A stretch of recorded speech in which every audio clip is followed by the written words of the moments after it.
खासदार सुप्रिया सुळे आज बारामतीच्या दौऱ्यावरती आहेत। बारामतीमध्ये सुप्रिया सुळेंचा जनता दरबार भरणार आहे। सुप्रिया सुळेंसोबत युगेंद्र पवार सुद्धा या जनता दरबारामध्ये सहभागी होतात। हे दृश्य आपण बघतोय। खासदार सुप्रिया सुळे आज बारामतीच्या दौऱ्यावरती आहेत आणि बारामतीतील राष्ट्रवादी काँग्रेस शरदचंद्र पवार पक्ष कार्यालयामध्ये भिगवण चौकातील या कार्यालयामध्ये सुप्रिया सुळेंच्या जनता दरबाराला सुरुवात झालेली आहे।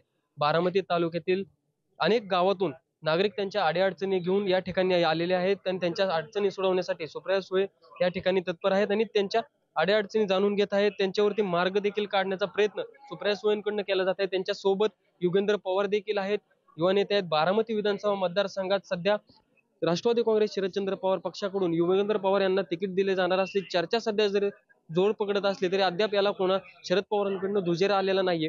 आणि आता राष्ट्रवादी काँग्रेस शरदचंद्र पवार पक्ष कार्यालयामध्ये भिगवण चौकातील सध्या सुप्रिया सुळेंच्या जनता दरबाराला सुरुवात झालेली आहे। त्यांच्या सोबतच युवा नेते युगेंद्र पवार देखील आहेत। जयकुमार जाधव, पुढारी न्यूज, बारामती।